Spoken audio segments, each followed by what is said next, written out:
I was bored the other day and was wondering to myself, what are the actual 10 worst perks in Dead by Daylight? So I did what any normal human would do. I went on Nightlight GG, found the escape rate for every perk, and threw them into a spreadsheet. Now, instead of just ranking the perks by their normal escape rate, I weighed each perk's gap from the average by how many games it's been seen in, so the list reflects perks that are actually underperforming. So these perks aren't necessarily the worst perks, they are just the most underperforming compared to all the other perks. It's important to note, all this data was taken from July 8th through August 5th. Make sure to subscribe. These videos take a lot of time and money. Since YouTube is showing you ads anyways, you might as well help me get to 1,000 subs so I can break even. Let me know what video you guys would like to see next in the comments. Enough talk, let's get into it. At our number 10 spot, we have Boil Over with 2,320 games used, a 31.72 escape rate, and a score of -3.64, which is meaningfully below average. So, for those of you who are not familiar with Boil Over makes it so while being carried by the killer, it increases the strength of the struggle effects on the killer from your wiggling by 80% at tier 3. It also suppresses the ability for the killer to read auras of hooks all around him within 16 meters. And lastly, it grants a 33% of your current wiggle progression when the killer drops from a height. So there is a disadvantage with this perk. It only works when you're actually caught. So if you're looking to prevent being down, this perk is not for you. Now there is some selection bias with this perk. Most players who bring Boil Over are intended to put themselves in a chase, so they automatically have a higher chance of losing. So the perk doesn't make anyone worse, it just attaches you to a dangerous playstyle. I actually find myself using this perk quite a bit. Here's the build that I use with it. I use Boil Over, Flip Flop, Power Struggle, and then Tenacity or Unbreakable. It's a toss-up between the two. So combining all of these perks will make you very hard to hook. The extra wiggle bonus when you first get picked up from Flip Flop just makes it even easier to wiggle off. Next, Power Struggle, which allows you to throw a pallet to stun the killer while on the killer's shoulder, adds more difficulty for the killer's pathing because they have to be careful about the pallets. Lastly, Unbreakable and Tenacity both have their advantages to getting you more recoveries, so you can turn it into wiggle progress and eventually just wiggle off the killer. At our number 9 spot, we have This Is Not Happening with 811 games used, a 29.10% escape rate, and a -3.71 score, which is meaningfully below average. This Is Not Happening increases the success zone of a great skill check while repairing and healing by 30% at tier 3 when injured. Now, it is important to note, for just a statistic standpoint, it does have a smaller sample size, which could be affecting its rating. I do not have the biggest explanation for why this perk is underperforming so much. It could be new players are crutching with this perk and not running any perks that could be beneficial alongside This Is Not Happening. However, I personally believe that this perk is not very good and should honestly never be used in a game, as there are way more valuable gen perks to run. Anyways, here's a build to get the most out of this perk if you do like to use it. The perks are This Is Not Happening, Hyper Focus, Resilience, and Iron Will. Hyper Focus increases the amount of bonus progression you get from great skill checks, and it stacks the more you hit all the way up to 6 times. Resilience offers a 9% bonus to actions like repairing and healing while injured, making it very useful to actually be injured. And lastly, we have Iron Will. This reduces the volume of grunts and pains while injured at tier 3, and at tier 3 it completely silences it. Combining all of these perks will help you out if you are dead set on using This Is Not Happening. Mainly combining that hyper focus with the bonus area for skill checks, you'll be able to grind generators out super quickly. At a number 8 worst perk, we have Technician with 1,233 games used, a 30.09% escape rate, and a -3.85 score, which is meaningfully below average. And for those who are unfamiliar with Technician, Technician reduces the audible noise of repair by 8 meters. It suppresses the explosion and notification when failing a skill check, but failing a skill check instantly regresses the generator by 3% of its maximum possible progress, in addition to the default progression penalty. So I view this perk as another crutch perk for new survivors. While obviously it has a benefit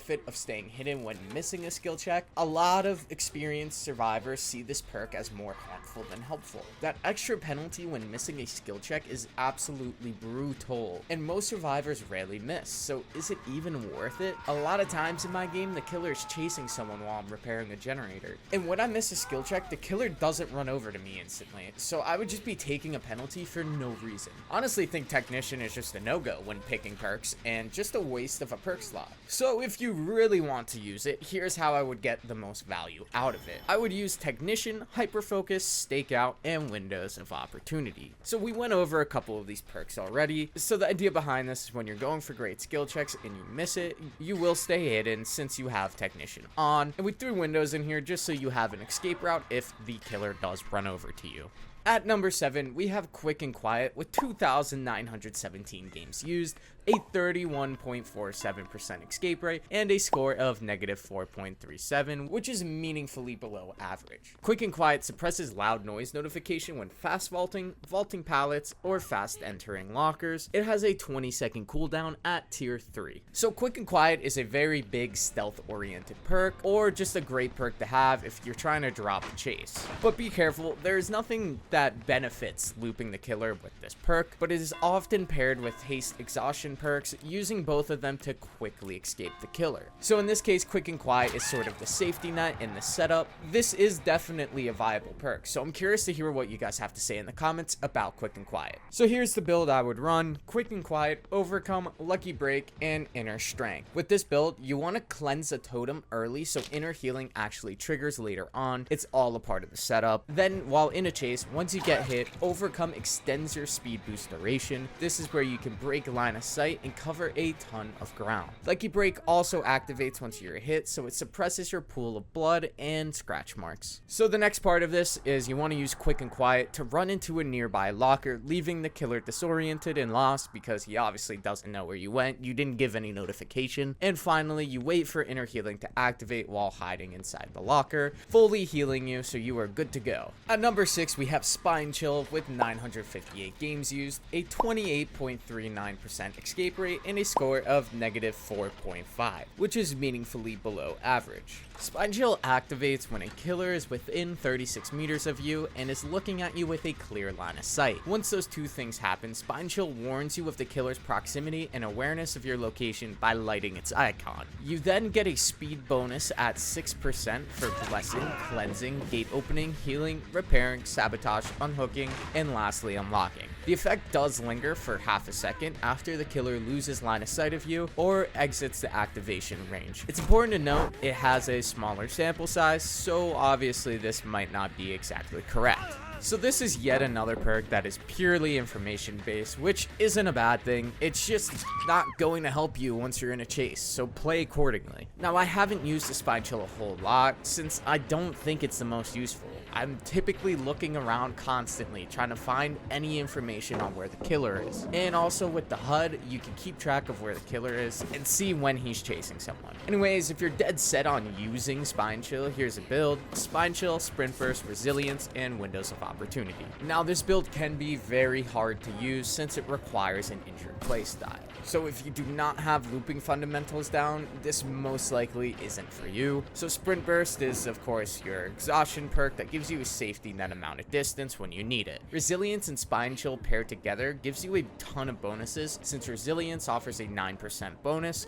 while injured, and Spine Chill gives you a 6% bonus. Lastly, Windows of Opportunity, it's good to have in this case so you can easily find a path to run to. If you're more experienced in the game, you can swap this perk out for something else that is more useful. At our number 5 spot, we have Background Player with 3,291 games used, a 31.46% escape rate, and a score of -4.65, which is meaningfully below average. Now, Background Player activates for 10 seconds once a survivor is picked up. Once the user starts to run, it grants a 50% haste for 5 seconds. It also causes the exhaustion status effect for 20 seconds at tier 3. I'm honestly surprised to see this perk is so high on the list because I genuinely do not think it's a bad perk at all. It could be just sort of sample size is why it's up here, and escaping in Dead by Daylight is definitely not the easiest. It's also not everyone's win condition. Some people could just be wanting to do a completely other thing in the game than escape. This perk is 100% useful if you go for flashlight saves or hook sabotages a lot. The burst of speed the moment someone is picked up is priceless if you are playing this way. Now, I do not recommend running this perk ever if you are someone who hides from the killer and likes to sit on generators at all times. There's really zero reason you should be running this perk perk if your playstyle is not right. Okay, the build I run with background player is background player, vigil, empathy, and champion of light. So empathy allows you to see the aura of your injured teammates so you can easily track them down before they get picked and need a save. Then champion of light triggers when you shine your flashlight, giving you a 50% of haste so you can adjust perfectly and back up quickly while you're actually flashlighting the killer. Also, after a successful blind, it slows the killer down by 20% for 6 seconds, making it really easy for you and your teammate to actually escape from the chase. Lastly, vigil recovers your exhaustion effect 40% faster. This is huge because you're cutting down the exhaustion speed so you can have background player activate again just in case if someone else gets injured quickly. At number 4, we have Flashbang with 2,294 games used, a 29.95% escape rate, and a score of negative 5.39, which is far below average. With Flashbang, after repairing a generator for 40%, you're able to press the active ability button while in a locker to craft a flash grenade. This perk is really fun to use, and I could see how it could be high on the list. With this perk, you want to be in harm's way, you're going to be around the killer a lot, and you're going to be going for those saves. It's a very aggressive playstyle perk, so only run it if you are an aggressive player. With the right build, you can get a ton of fun moments and fun saves, so I highly recommend it. Just note, if you are bringing this perk, your escape rate will most likely drop. The build I recommend is Flashbang, Head On, Quick and Quiet, and Background Player. Okay, so we've been over most of these, so we know what the idea of this is. Background Player with Flashbang will lead to a ton of saves. Quick and Quiet is for the stealthy locker entry, and Head On is so you can stun the killer when opening the locker. And then if you want to go one further, you can actually flashbang them after stunning them and make the killer never want to touch the game again. Sorry, killer mains. Just be careful since both Background Player and Head On are exhaustion perks. At our number 3 spot, we have Breakout with 1,642 games used, a 28.36% escape rate, and a score of negative 5.91, which is far below average. Breakout activates once you are within 5 meters of the killer carrying another survivor. It grants you 7% haste and increases the survivor's wiggle speed by 25%. So this is starting to become a trend if you notice. Aggressive perks being towards the top of the list, which does make sense. This is an increased risk with all of these perks since you are putting yourself in harm's way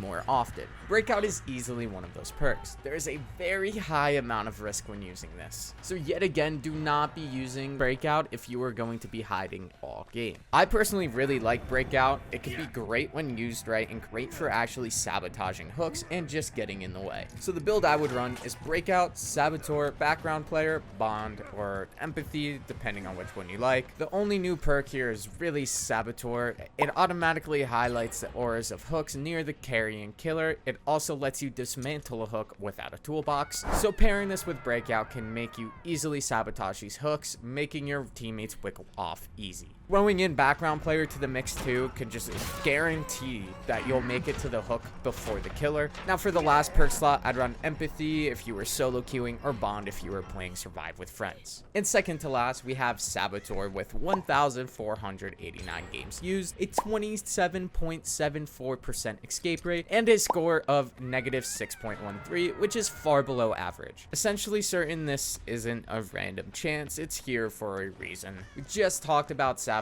so I'm not gonna give the whole spiel again. I think this perk is so high on the list because people do not use it right. I see way too many survivors run this perk when they have no others that benefit it, and they wind up getting down or injured when sabotage the hook. Like, what are we doing? Why are we handing the killer free health states, free hooks? So pair this perk with the exact build we just talked about. It gives you plenty of speed to get the hook first and away before the killer can hit you while sabotaging. Way too many people take unnecessary hooks when sabotaging. It could be a great perk. The escape rate is just so atrocious. I'd be very careful when using it. Make sure you are using it right. Do not purposely take hits when sabotaging. It's useless. It's not a good idea. Again, the build you want to use is Breakout, Sabotage, Background Player, Bond, or Empathy. And lastly, the moment you have all been waiting for. The most underperforming perk currently in Dead by Daylight, we have Head On. With 3,405 games used, a 29.76% escape rate, and a score of negative 6.8, which is far below average. We've been over Head On already, but I'll recap it. After hiding in a locker for 3 seconds, you can perform a rush exit when next to the killer, stunning them for 3 seconds. It also causes the exhausted status effect for 40 seconds. I'm really not surprised to see this perk at the number 1 spot. This perk is a huge troll perk. Anyone using this is typically going to be messing with the killer for the entire match. So it is yet again another aggressive playstyle, which makes sense why it's so high up. Plus, I can see a lot of players messing it up when going for a stun. I know I've messed it up a ton. I've gotten grabbed by the killer because I did not get the stun off and I did not wait for the actual 3 seconds to finish before I was allowed to use it. Now, I personally do love this perk. It's really fun and it's a huge breath of fresh air since Dead by Daylight can be very annoying sometimes when playing for the escape. So it's nice to just relax and have some fun, run around the map and try to troll the killer a little bit. Okay, so the build is Head On, Quick and Quiet, Vigil, and Flashbang. I think this is one of the best troll builds in the game. So once you turn a corner where there's lockers, hop in the locker. Quick and Quiet will silence it. Make sure to grab your Flashbang and wait for the killer to run by, and then jump out stunning him, and then drop your Flashbang and use the stun and blind you just performed to get away. This perk is awesome. I think it's a great addition in the game. You gotta have some more unserious games when playing Dead by Daylight, otherwise you will lose your mind. Overall though, I very well could see how this ended up being at the number 1 spot. Okay, that's it for the list. Let me know what you guys think. Obviously, it's not the actual worst perks in the game. It's just the ones that underperform the most. There were a few that I did have on the list that did not have a big enough sample size to be included. As always, make sure to like and subscribe. It helps me out a ton. Once I get to 1,000, I can make these videos a ton better for everyone. I'll catch you guys in the next one. Deuces.